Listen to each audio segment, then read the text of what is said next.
बिहार में लालू प्रसाद यादव जी को देखिए, 90 में मुख्यमंत्री बने, उन पर बहुत सारे आक्रमण किए गए। और हम लोग जानते हैं 90 जब आंदोलन चला था, हम लोग B honours LS College Bihar University के विद्यार्थी थे। पहली बार उन्होंने अंबेडकर यूनिवर्सिटी बनाया। बिहार में किसी ने पहली बार अंबेडकर यूनिवर्सिटी बनाया तो लालू प्रसाद यादव। जब मैंने मदर इंडिया की जमीन भी ले ली, संपत्ति भी ले ली, खाने के लिए मोहताज कर दिए और उसकी इज्जत पर हाथ उठा। आज वही चीज हो रहा है। हमारे लोगों को नौकरी से निकाले जा रहे हैं। ओबीसी के जहां भी वैकेंसी आती है, प्रोफेसर दिल्ली यूनिवर्सिटी देखे आपको नए शर्त लगा करके आपको हटाया जा रहा है। Not found shortlisted, not found suitable, आपकी जगह खाली रखी जाती है ताकि आप बोल नहीं सकते। आज हमारे देश के अंदर सारे संसाधन, हम लोग रिसर्च पर प्रेशर है, हम देखते हैं, जब देखते हैं तो दिल टूट जा रहा है। हमारे लोगों की स्थिति आजादी से पहले वाली स्थिति बनाई जा रही है।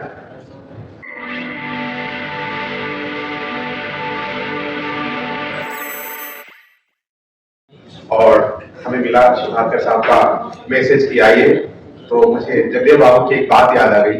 वो कहते थे कि अगर तुम्हारे घर में बेटा की भी हत्या हुई है, मृत्यु हुई है, और बाहर में ब्राह्मण विरोधी बात हो रही है, तो तुम वहां जाओ।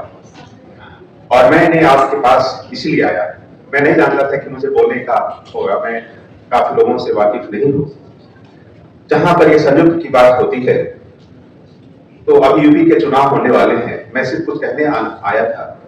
बिहार में अगर आप देखें, 1978 में कर्पूरी ठाकुर मुख्यमंत्री बने थे, और वहां से ओबीसी रिजर्वेशन एमबीसी लगा हुआ है। और 1988 में उनकी देहांत हुई, और उनके साथी जो थे, लालू प्रसाद यादव जी थे, नीतीश कुमार जी थे, रामविलास पासवान जी थे, हरवंश बाबू थे। उन्होंने ओबीसी, एमबीसी, एससी को ऐसा बंधन बांधा जो आज तक बिहार में ओबीसी एससी ही मुख्यमंत्री बन पा रहे हैं, कोई और आगे नहीं आ रहा। और क्या कारण है जो यूपी में आप इतने सबल ओबीसी के लोग हैं, इतने सबल एससी के लोग हैं, इतने बुद्धिमान विद्वान लोग हैं, एक गठबंधन क्यों नहीं? मैं साथियों जरूर चाहूंगा कि किसी भी रूप में,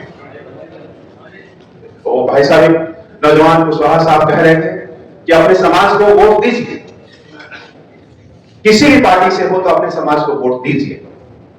मैं आपको दो उदाहरण देता हूं। एक उदाहरण आप देखिए, बंगाल में ममता बनर्जी जी हारी और बीजेपी, और राहुल गांधी जी कह रहे थे कि ये ममता बनर्जी जी बीजेपी के लिए रास्ता तैयार करें, और फिर वहां दूसरे लोगों को आने में काफी देर हो। तमिलनाडु का देखें, जोसेफ विजय मुख्यमंत्री बने हैं, उनके पीछे आरएसएस लॉ भी तैयार हो गई। यहां से भारत सरकार को उनके सपोर्ट मिला, और उनके जो सहकारिता थे, प्रशांत पांडे बिहार से गए, और विजय जोसेफ के एक साथी थे जो गड्ढे के आचार थे, फलस्वादी बताते थे, मिलकर के आया। और विजय जोसेफ की पत्नी, अपने कुल की पत्नी, बेटा को दरकिनार करके ब्राह्मण कन्या उनके साथ आया ताजपोशी।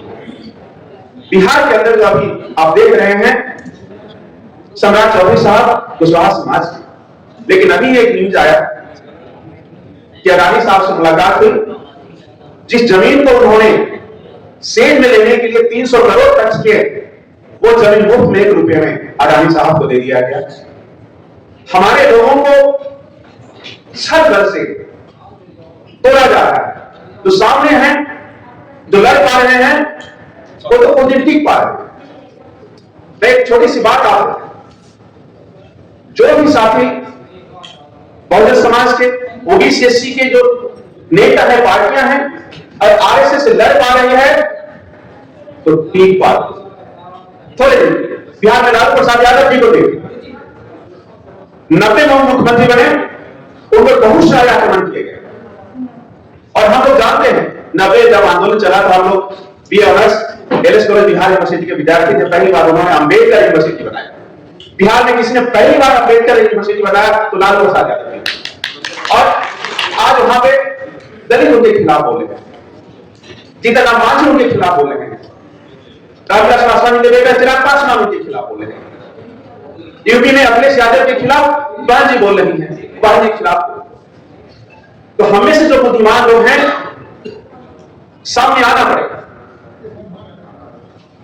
यूपी में अभी चुनाव होने वाला है।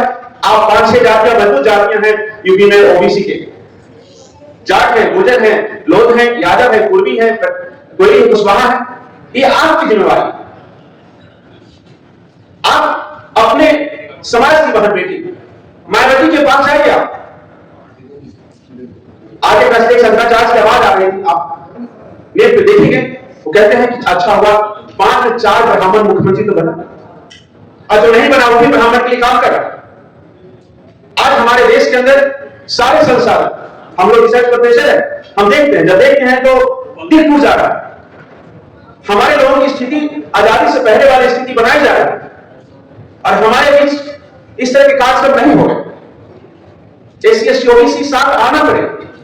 बिहार की एक अच्छी बात बताओ सर, कभी वहां त्रिवेणी संघ बना, यादव, कोयली, कुर्मी का त्रिवेणी संघ बना। उन्होंने समझे ओबीसी एससी को सहारा देने का काम किया। 90 में जब इन्होंने आगमन शुरू किया मुजफ्फरपुर बिहार यूनिवर्सिटी में, जो बिहार के लोग जानते हैं, इस कॉलेज में हमने पढ़ा, जिनका जन्म नहीं था उसको पकड़ के बाहर निकाला। हम लोग रातों रात यूनिवर्सिटी कैंपस से बाहर निकले, लेकिन उसी समय पप्पू यादव के थोड़ी देर बाद हम सहारा देने निकले तो वही जो मारने के निकले थे त्राहिमाम बोलने लगे।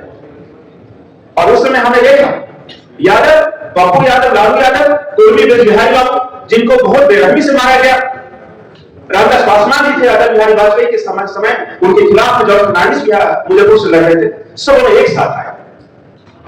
हमारे मंडल कमीशन लागू हुआ, संविधान मिले, हमारे शिक्षा में भी सुविधा मिली, रोजगार मिला, और धीरे धीरे सब कुछ हमसे छीना गया। तो भाई हम तो बहुत छोटे हैं आपके सामने। मैं यूपी में चुनाव होने वाला है, मैं 6 जातियों से कहूंगा कि एक दूसरे के खिलाफ मत जाए। वहां जी अगर मैदान में मन से बोल भी देती हैं तो कोई ऐसा तो टेक्निक निकालिए कि हमारे कुछ लोग उनके घर तक जाएं। बहन जी आपका है, आप ही हैं हमारा। अगले जी अगर कुछ बोल देती हैं बहन जी के लिए, पटेल मैम है, वो कुछ बोल देती हैं, कोई समाज में ऐसा कुछ संरचना हो जैसे आरएसएस कुछ बोल देता है तो उसके पीछे कुछ लोग उनके घर तक जाते हैं कि अरे आप ब्राह्मण है, अरे बढ़िया है, राज आप ही का होना है, आप आगे चलिए। और हमारे बीच में जो हम 85% लोग हैं, एक सामाजिक रूप में ऐसा संगठन नहीं बन पा रहा है कि हम पार्टी के हद करके भी हम एक करने का काम। जब तक हम एक नहीं करेंगे सर जी, हम मरते रहेंगे और वो मारते रहेंगे। तो आज ब्राह्मण से आगे तो बनियों का राज चला है। जो मदर इंडिया जिसने फिल्म देखा है, याद करिए उस लाला को, जो मदर इंडिया की जमीन भी ले ली, संपत्ति भी ले ली, खाने के लिए मोहताज कर दिए और उसकी इज्जत पर हाथ उठा। आज वही चीज हो रहा है। हमारे लोगों को नौकरी से निकाले जा रहे हैं। ओबीसी के जहां भी वैकेंसी आती है, प्रोफेसर दिल्ली यूनिवर्सिटी देख के आपको नए शर्त लगा करके आपको हटाया जाता है। Not found shortlisted, not found suitable, आपकी जगह खाली रखी जाती है ताकि आप बोल नहीं सकते। अंकित प्रधान जी अभी बोल रहे हैं, नौजवान यूनिवर्सिटी डिपार्टमेंट में चला जाए, गुजर किससे डरेगा, जाट किससे डरेगा? और गुजर, जाट, यादव, कुर्मी तो पटेल एक साथ आ जाएगा, कोई माई का लाभ है जो किसी को डरा। तो आप तो सक्षम लोग हैं। मैं प्रार्थना में टीचर इसलिए है कह रहा हूं, हमारा काम है समाज को बांधना। तो यूपी के चुनाव होने जा रहा है, इस तरह के कार्यक्रम हम लोग करते रहे। और एक चीज और मैं आपसे प्रार्थना करता हूं, इसमें 340 नंबर धारा भी इसमें आप जोड़। 340 धारा यह है अनुच्छेद में कि जो समाज अपने से चुनाव लड़ करके जीत करके नहीं आ रहा, उसके लिए एक रूल है, चिन्हित करके आयोग बना करके उनको एससी एसटी के जैसा सीट रिजर्व कर दिया जाए। और जो रमनी आयोग आप देख रहे हैं, 340 विद्वान लोग हैं, देख रहे हैं, अगर आप एक ला देते हैं और जो समाज के सक्षम लोग हैं, इसी समाज में मान लीजिए कि आप यूपी में मायावती मैम का है, पासी समाज है, कई सारे समाज है, उनके बीच में संगठन हो जाए, संयुक्त मोर्चा बन जाए, ये 6 जातियों के बीच में संगठन बन जाए और छोटे छोटे जातियां, जो कमजोर जातियां ओबीसी को साथ लाने की कोशिश करें। आप जीतेंगे और आपके पीछे दुनिया चलेगी। लेकिन आपको आरएसएस की तरफ कर, आरएसएस के हर आदमी, आप मंगल पर अब देखिए हर जगह इलेक्शन कमीशन क्या कर रहे हैं, कौन सा बूथ पर किसकी वोट ज्यादा है, हमारे वोट से किसका ज्यादा है, उसको काट दे रहे हैं, अपने वोट बढ़ा दे रहे हैं, उससे भी नहीं हो जाए चुनाव में मैनेज करके उसको जिता दे रहे हैं। अगर हमारे लोग 85% लोग हैं, एक बीच में हो जाए, अगर ये जीतेंगे, अगर मायावती जी जीती है तो मैं जीतता हूं, अखिलेश यादव जीते हैं तो मैं जीतता हूं, अगर पटेल साहब जीते हैं, मौर्य साहब तो हम जीतते हैं, अगर ऐसी भावना हो जाए, आपके साथ कोई खिलवाड़ नहीं कर सकता है। माफी चाहूंगा, कोई गलत बोल दिया और माफी चाहूंगा।